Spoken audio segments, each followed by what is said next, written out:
Assalamualaikum warahmatullahi wabarakatuh. Perkenalkan, nama saya Dita Kusnari Hadi sebagai peserta pelatihan dasar CPNS Kemendikbud Dikti tahun 2024 angkatan 65.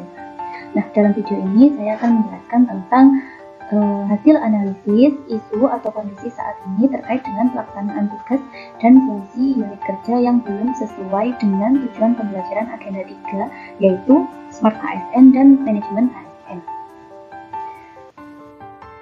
Pertama, kita review kembali apa itu manajemen ASN dan Smart ASN. Manajemen ASN meliputi penyusunan dan penetapan kebutuhan, pengadaan, pangkat, dan jabatan, hingga perlindungan dan juga jaminan pensiun dan juga hari tua. Nah, manajemen ASN memiliki beberapa asas, yaitu kepastian hukum, profesionalitas, proporsionalitas, hingga kesejahteraan. Tujuan dari manajemen ASN adalah untuk membangun aparatur sipil negara yang memiliki integritas, profesional, netral, bebas dari intervensi politik, bebas dari praktik KKN, serta mampu menyelenggarakan pelayanan publik yang berkualitas bagi masyarakat. Smart ASN. Smart ASN ada beberapa profil, diantaranya yaitu integritas, profesionalisme, hingga memiliki jaringan yang luas. Tujuan dari Smart ASN ialah untuk menghasilkan ASN yang cerdas dan juga profesional dalam menjalankan tugasnya melayani publik melalui pemanfaatan TIK. Nah, berikut 3 isu yang saya sajikan di unit kerja, yaitu di Prodi Pendidikan Fisika Universitas Jember. Yang pertama ialah pengajar atau dosen belum memberikan pelayanan maksimal kepada mahasiswa untuk menguasai bahasa asing atau bahasa Inggris dalam pengajaran fisika. Yang kedua, mahasiswa mulai menyadari pentingnya STEM dalam pengajaran fisika, namun belum menguasainya. Dan yang ketiga, mahasiswa juga mulai menyadari pentingnya asesmen formatif dalam pengajaran fisika berdasarkan paradigma baru pendidikan, namun belum menguasai betul. Nah, kita analisis satu persatu. Nah, yang pertama yang saya angkat ialah tentang kurangnya penguasaan bahasa Inggris dalam guru fisika. Mengapa isu ini penting untuk diangkat? Karena apabila lulusan dari Prodi Pendidikan Fisika ini kurang menguasai bahasa Inggris, maka itu juga akan menghambat dirinya untuk mengakses sumber daya, misalnya literatur ilmiah atau penelitian terbaru dan bahan ajar berkualitas kebanyakan berbahasa Inggris, yang mana ini juga berpengaruh nantinya pada kualitas pengajaran yang dihasilkan. Karena biasanya di kurikulum yang terbaru itu mencakup terminologi dan juga konsep-konsep internasional, sehingga pengajaran efektif itu biasanya memerlukan pemahaman yang mendalam tentang bahasa dan istilah ilmiah. Nah, dampak yang bisa berlanjut apabila isu ini tidak segera teratasi adalah nanti akan menghasilkan lulusan yang memiliki kualitas pengajaran yang rendah, ya, karena ini bisa menghambat pemahaman siswa terhadap materi, karena akses informasi yang diberikan oleh guru tersebut juga terbatas.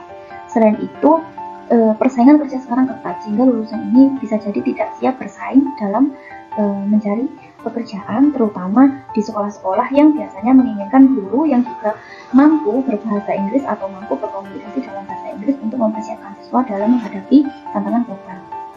Kemudian kaitannya apa dengan Smart ASN? Nah, dalam Smart ASN itu ada profil yang dinamakan menguasai IT dan juga berbahasa asing. Maka ini sangat tidak sesuai, karena kemampuan untuk menggunakan teknologi ini seharusnya juga diturunkan oleh dosen sebagai ASN di sini, diturunkan kepada mahasiswanya atau menyalurkan kemampuan tersebut kepada mahasiswanya.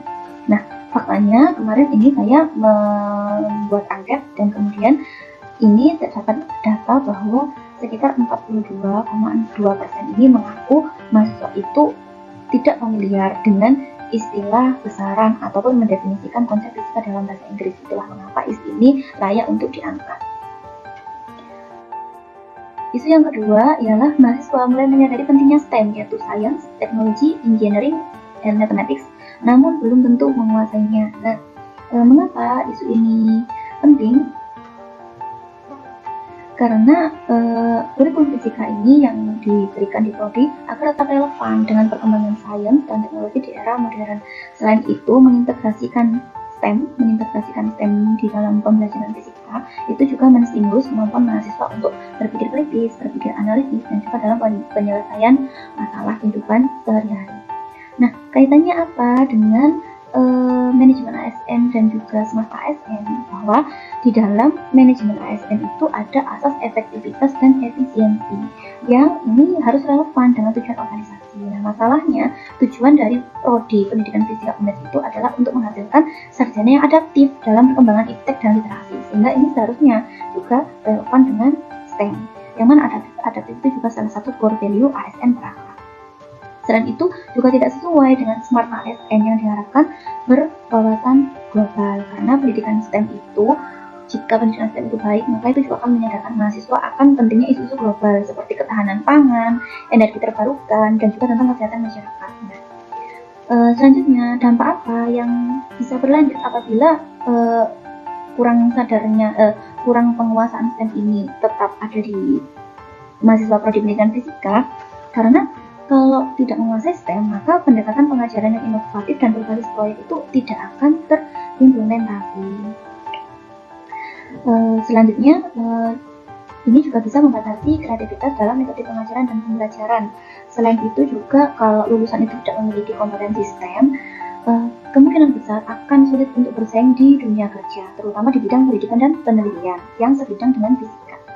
Kemudian, fakta ini adalah alasan utama mengapa isu ini diangkat, karena ini adalah data lapangan yang mana di sini disebutkan bahwa hasil angket ini menunjukkan ini 63% itu mahasiswa setuju bahwa penguasaan STEM sangat urgent di abad 21. Pun 34,8% mahasiswa juga setuju bahwa penguasaan STEM itu sangat penting, tapi memang mereka belum menguasainya. Yang ketiga ialah kebutuhan untuk menguasai asesmen pembelajaran fisika dalam paradigma baru, namun mahasiswa juga belum menguasai. Nah, mengapa hal ini penting? Karena yang pertama itu sangat relevan dengan nantinya ketika mereka menjadi seorang guru untuk memberdayakan siswa, gitu. Karena di kurikulum Merdeka ini siswa itu sebagai pusat pembelajaran. Jadi jika mereka tidak menguasai asesmen, mereka tidak bisa memperbaiki kelemahan dalam pembelajaran itu, dan bahkan mereka tidak bisa mengenali area apa yang perlu mereka tingkatkan dalam pengajaran fisika yang mereka berikan. Kemudian, karena hal ini juga relevan dengan fleksibilitas dan diferensiasi pada kurikulum Merdeka. Jadi asesmen itu memungkinkan untuk menyesuaikan pengajaran itu sesuai dengan kebutuhan individu siswa. Yang mana di kurikulum Merdeka, pendekatan yang lebih personal di dalam pendidikan itu sangat dianjurkan. Yang kedua ialah kita kaitkan dengan manajemen ASN dan juga smart ASN. Jadi jika anak-anak pendidikan fisika UNED itu tidak menguasai asesmen, maka itu sangat tidak sesuai dengan profil smart ASN, yang mana profil smart ASN itu ada yang namanya nasionalisme. Nah, kita kenal bahwa asesmen di paradigma baru ini sangat penting digunakan untuk menguatkan profil pelajar Pancasila, dan ini juga tidak sesuai dengan manajemen ASN, yang mana di manajemen ASN ini prodi pendidikan fisika mempunyai tujuan untuk menghasilkan lulusan dengan 4 kompetensi yaitu pedagogik, profesional, sosial, dan juga karakter, ya. Kemudian apa yang terjadi jika tidak segera diatasi, maka kualitas pengajaran itu akan menurun. Jadi nanti kemungkinan besar lulusannya itu tidak memberikan kualitas pengajaran yang baik di sekolah-sekolah yang dimana mereka nanti akan mengabdi. Sulit memberikan umpan balik dalam pembelajaran dan juga terbatas untuk mengembangkan keprofesionalitasan mereka sebagai seorang guru. Nah, fakta di lapangan ini menunjukkan bahwa 50% mahasiswa itu sangat setuju kalau misalkan asesmen ini akan sangat berdampak pada kualitas pengajaran yang akan mereka berikan di kelas. Selanjutnya yaitu menganalisis isu dengan USG atau urgency, seriousness, dan growth.